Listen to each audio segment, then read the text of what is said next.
Our next guest has hosted a terrific power showcase. In fact, it's called the Power Showcase. Going on, 15? This is year 16. Yeah, this is an annual visit for us. What's this, year 5 for us? At least.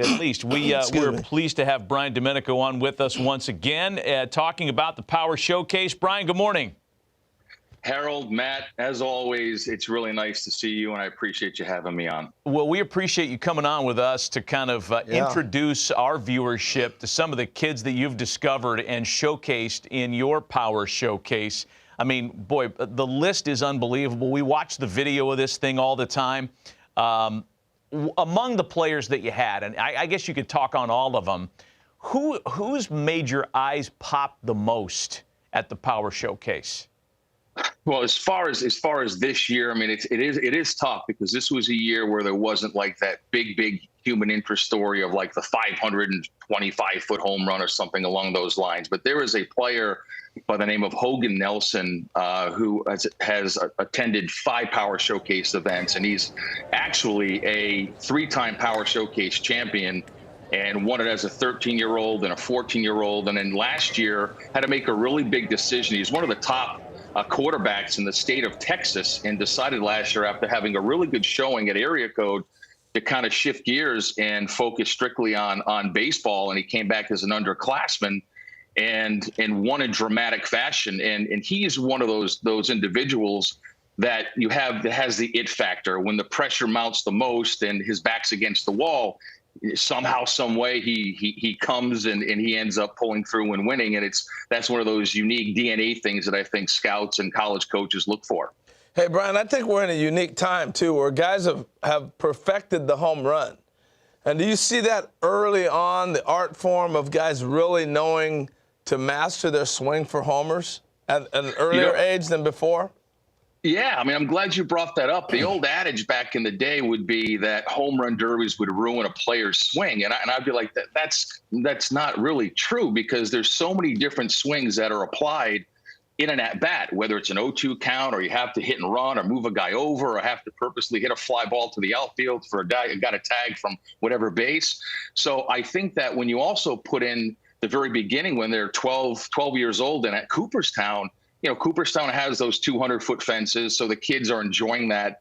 Then they go to the Hall of Fame, and the nostalgia of looking at Babe Ruth's bat and a lot of the old uniforms. Now, they're too young to really appreciate all that, but it kind of starts there. And then they come to the Power Showcase, and knowing that they're coming to the Power Showcase and ending up at the other end of the rainbow in a major league stadium to kind of be a big leaguer and whet their palate for greatness and have that prosperous energy wash over them.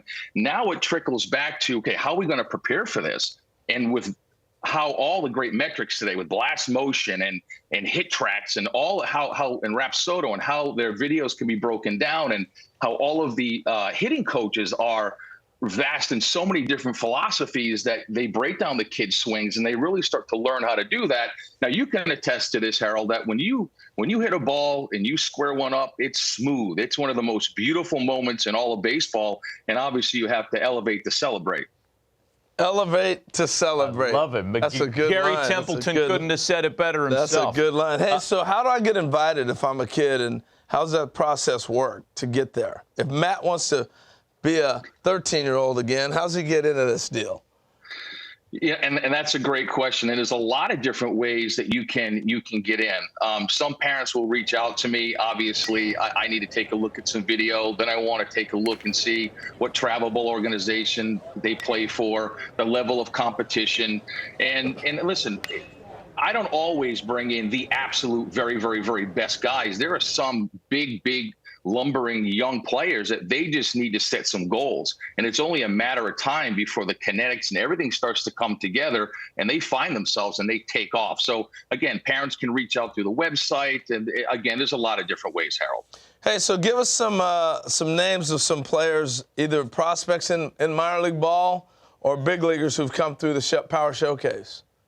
Well, I think the most noticeable one was Bryce Harper, obviously. And then you had, Tristan Costas, who's now the starting first baseman for the Boston Red Sox. And when he did the Power Showcase, he hit 5 500-foot home runs, which was really incredible. And then it was Blaze Jordan that you and I had talked about many times. And then he won the junior Major League Home Run Derby. There was a young man by the name of David Denson that hit a 515-foot home run off the Jumbotron. That was back in 2012. Daniel Vogelback. I mean, there's countless guys in the big leagues. Tell us about this DiMaggio Lonero. Oh, DiMaggio Lonero, leaving nothing to the imagination. A very, very cool story. So his grandfather was an Italian immigrant. And so when he got to New York, just fell in love with baseball and obviously the New York Yankees. And when he had his son, which is DiMaggio's father, his name was Bill. When Bill grew up, he obviously was a diehard Yankee fan. So he decided to name his son DiMaggio. And his father was like, well, listen, that's kind of a tough name to live up to. And what's ironic is that DiMaggio actually told his father, and he knew about the event because two of his buddies did the event a couple of years ago, a player named Drew Repepe, who actually was a two-time Power Showcase world champion. He told his father, he's like, I'm gonna go down and I'm gonna win it. And I think he put out some incredible numbers, 468 feet with his longest home run. And he has tremendous raw power. And like I said earlier, just scratching the surface and his potential. And I think he did Joe DiMaggio pretty proud, for sure. Yeah, I would say these kids are breaking my back looking at these videos. Italians, baby. You like Italians. I understand they also named the family dog Yogi. Is that right? Man, that's right. Living a Yankee dream there. Yeah. I want to ask you about, because there's a couple of 12U and 13U kids that popped as well. And I don't know, for me, the younger they get with the power, I mean, it makes you marvel at the command and the bat to ball skills when the kid's 12 years old. Great point. I think that some kids gravitate towards enhancing their baseball DNA and looking for that next big stage to have to compete upon, like IJ Garza you just saw. That's Tyler Cerruti. That's Sebastian Carthace, who actually won Week 9's Home Run Derby in Cooperstown. Austin Brown, who is a 14-year-old, Harold and Matt, that hit a 479-foot home run. Wow. Here it is right here. He hits it, and it goes off the back of the loanDepot side. Check this out. Looks like Corey Hart. Beautiful, easy swing. Yep. Beautiful, easy swing. Oh, man, it's unbelievable. That is amazing. Now, one more guy, if I can here, is a 6'8" power hitter from Tennessee named Braden Turnage, and I did a little research. I think he's 16 or 17 years old. 6'8".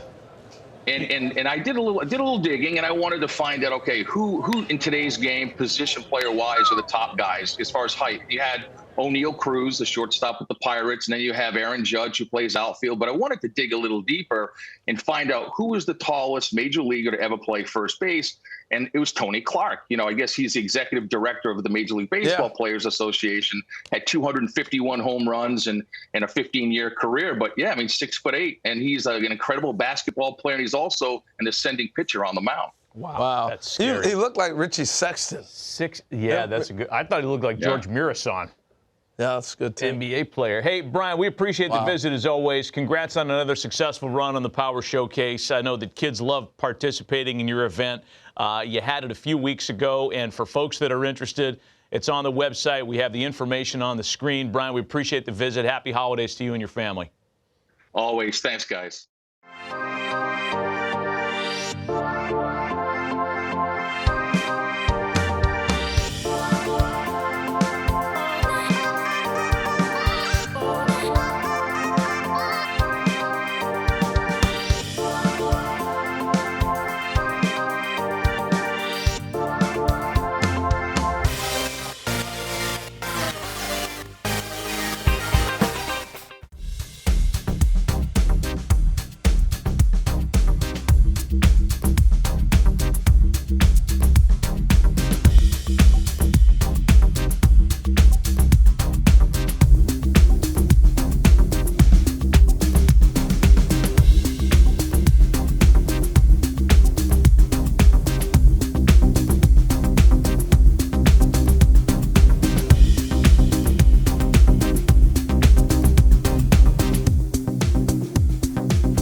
Nick Presto, scout Kansas City Royals.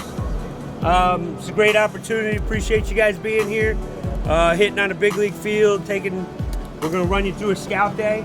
You know, as scouts, we're looking for a bunch of things to see if you're going to be a professional player.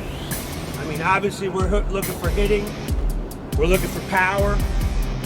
We're looking for running, arm strength, and fielding.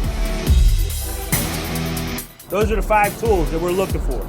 All this stuff's important if you want to play this game.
Representing Oregon, a first baseman and pitcher out of Mount Tabor Middle School, Kellen McDonnell.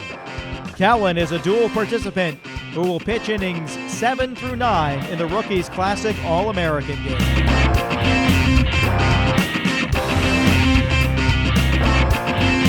Oh, say does that star-spangled banner yet wave o'er the land of the free and the home of the brave? Woo!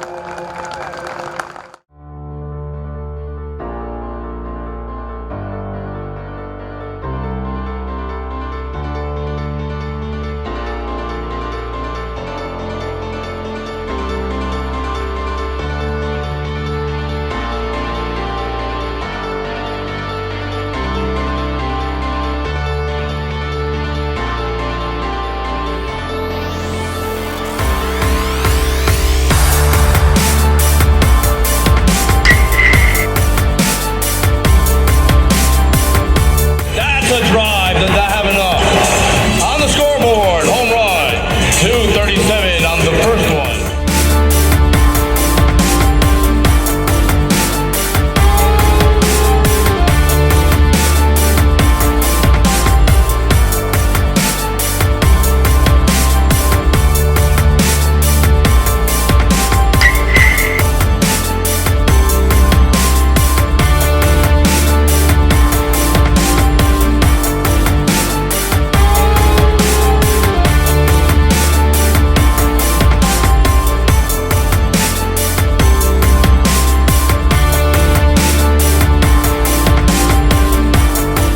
That one's gonna be good.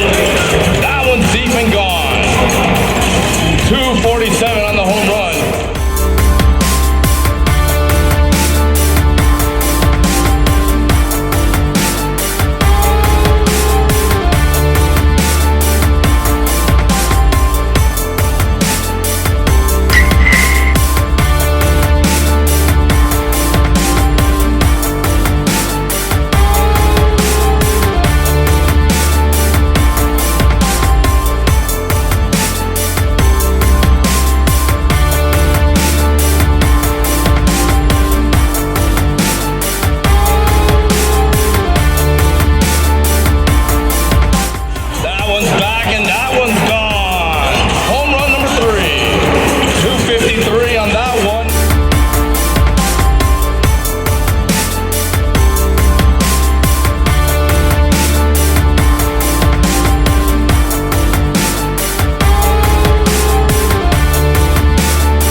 the back, he does. 255.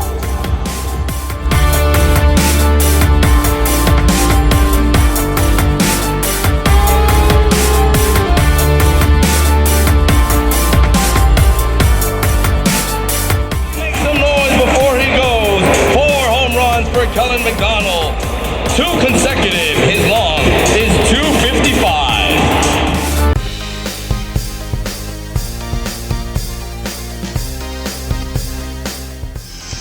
Takes his lead. That ball skips away from the catcher. Now in scoring position.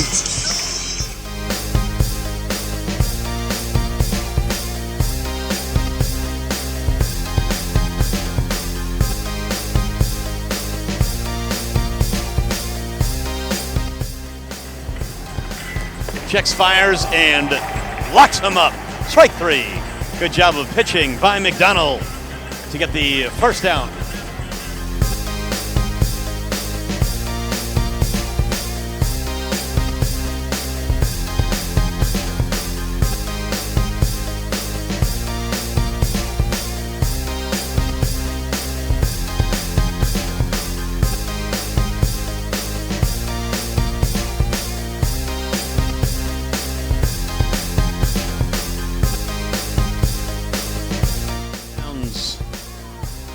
Oh, big swing and a miss. That does it for the National League. They leave 2.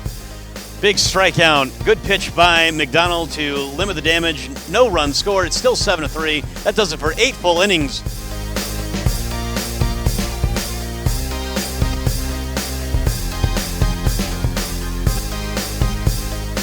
The umpire is hungry. I don't know. Here's the pitch. Oh, spot on and missed. Strike 3. That does it for the game. Good job of closing it out. Excellent job by Kellen McDonnell to bend but not break.